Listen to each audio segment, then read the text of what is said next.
Hello, welcome to the channel. Just a quick update is this one onto the progress of my riding test. So I took my riding test on Wednesday the 24th of November, 2 days ago. Today is the 26th of November, Friday, 6 minutes past 11. Currently 31 degrees. So took my tests 2 days ago. I was not successful, unfortunately. The one thing I went into the test with a niggling doubt was the O-turns. My bike's very different to my instructor's bike, even though they're similar in size. His is definitely a little bit more weightier. However, just the clutch, even though my instructor changed my clutch for me for the settings of it to try and make it very similar to his settings on his bike, I still struggled a little bit with the biting point for the O-turns. So with that, I didn't go into my test as confident maybe with those O-turns as I should have been. So when it came to the actual O-turns, I hadn't actually left myself enough.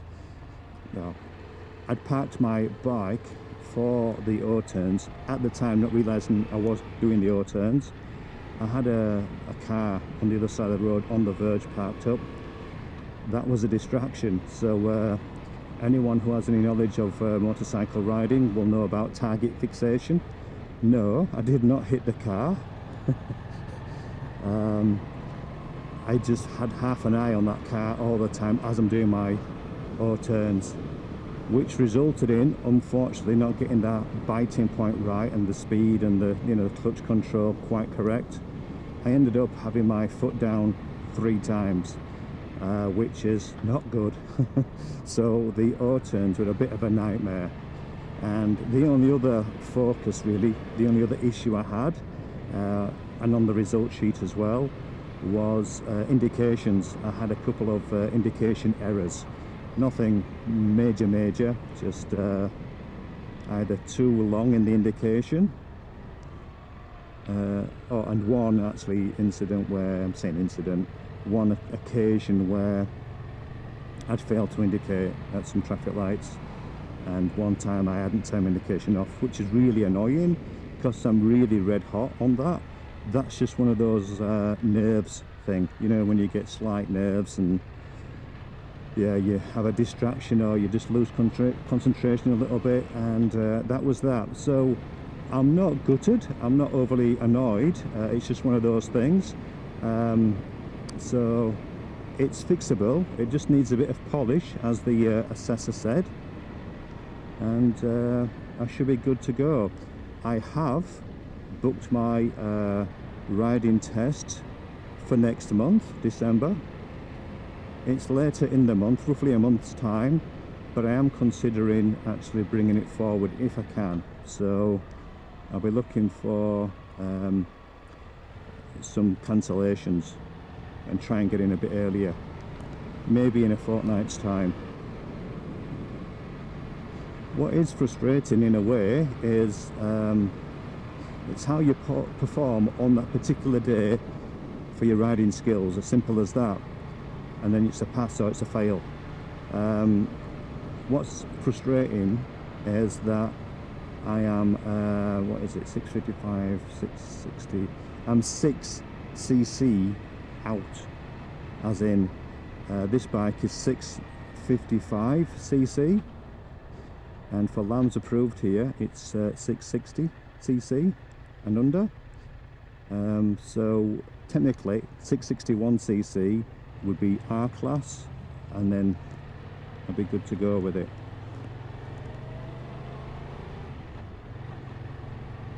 So having that in mind, it's a bit of a farce really to show your competency for that one day on a bigger bike.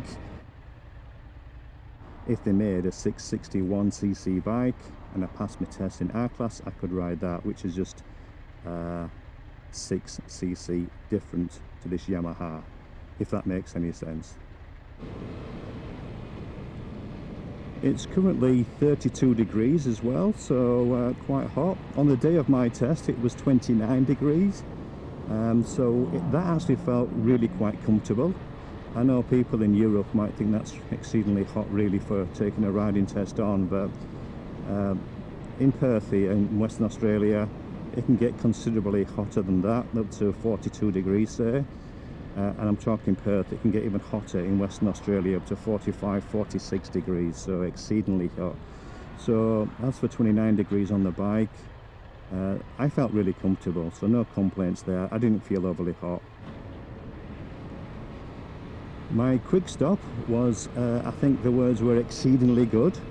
Assessor was well, happy and impressed with my quick stop. Just the one, bang, done, executed, job done. So it was very happy with that one. And I was confident with my quick stops. It just goes to show what confidence does. If you have confidence, then things are easier. Oh, by the way, thank you for the well wishes when I took my test as well. I had some people wishing me well, which was much appreciated. Thank you. I'm sorry I let you down. Like I say, I'm not overly concerned. At least now I know what I need to really focus on. The indicating side of things, annoying, but yeah, it's just one of those things. But obviously I have to really get strong on the O-turns.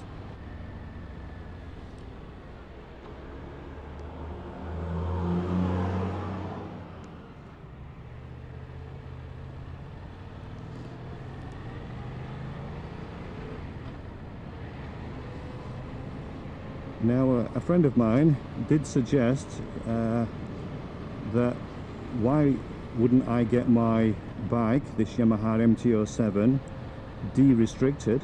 Obviously I can't ride it unless I have a shadow rider then, so someone who holds an R-Class. Have the bike de-restricted for the test, and I sort of dismissed it. And then when I thought about it, I thought, well, actually I'm very familiar with this bike. If I took that test on Wednesday on this bike, I reckon I would have passed it. Those O-turns wouldn't have been an issue, and possibly those distractions, whatever the reason I missed on those indication issues, maybe they might have been not apparent. So I considered it, and I actually did some inquiries with our local Department of Transport here, and with a local garage as well, to see how much it would cost to de-restrict the bike, and then I would look to make it restricted again once I'd passed my test, to then sell this bike on, because I think this bike sells better as a LAMS approved bike here in Perth. So I got in touch with one local Yamaha dealer and asked them if they could, how much it would cost to de-restrict the bike, and I got a relatively quick response to say they wouldn't do it because it's illegal. I found that surprising really, because people do have these bikes opened up as such. Some of them do it illegally, so not passing their tests for the R-Class, opening them up. Some maybe dodgy people who might do that thing. In fact, I think you can do it yourself. There's a kit, which I would not consider at all. So yeah, I thought, well, that's a bit odd. But anyhow, I still made an inquiry with the Department of Transport here, asking them what would be the process. I would have to have the work inspected, so having the de-restriction done, having it inspected by the Department of Transport, and because it was a modification to the bike, pay for and make an application for a modification permit. That all takes time and money.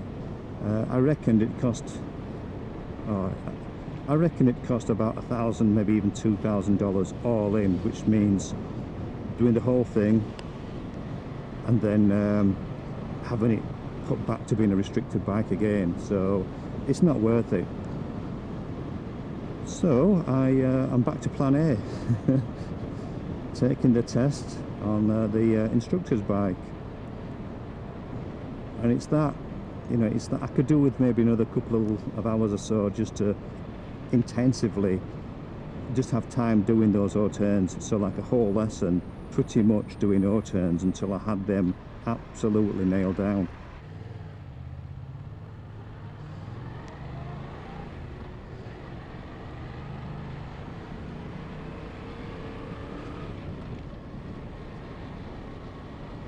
And one thing I did mention on the R-Class preparation video was that I could drop, I think I mentioned something like 3 3/4 or 3 1/4 points. I don't know where I got that from. You can only drop 1 1/4 points for the R-Class here in Perth, in WA.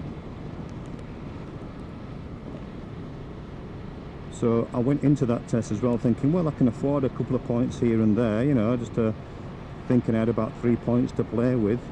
Nowhere near that. So that was a bit frustrating as well. So yeah, 1 1/4 points only to drop. I actually ended up dropping, I think, in total 3 1/4 points. So 3 times as many, just under. I didn't think it had a bad ride, generally. Obviously I hadn't realised I had a couple of indication errors at the time when I had my foot down. The thing is, it's annoying with that O-turn because I just got going, had a foot down, which you think, well, fair enough, write that one off. And I think, you know, the assessors obviously note that and realise that. And then I went round, got going, and I thought, I'm doing okay here. And you just keep doing these O-turns until the assessor says thank you and stop, basically. So as I did about maybe another 2 or 3, and I was doing all right.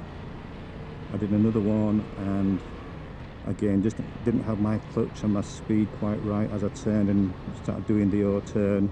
It wasn't the right speed. I was going too slow then. Couldn't engage my clutch properly in time. And that was it. I had a foot down and then tried to get going again and foot down again, so like a double foot down within a fraction of a second. So 2 + 1 is 3 and 3 dabs down on the old foot. And I've not done that actually in my lessons. I've done the occasional foot down, but not 3 in one go, so I put that down to nerves as well, I suppose.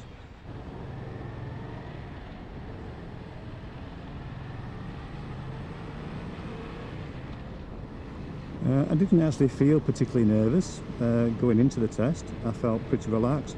Had a very good night's sleep the night before, and yeah, I mean, nerves kick in, I suppose, quickly enough as and when you commence the test maybe, but I didn't feel nervous prior to it. It's just one of those things that little mistakes happen, I suppose. So yeah, I'm going to go into the next test definitely prepared with those O-turns, definitely, and take it from there.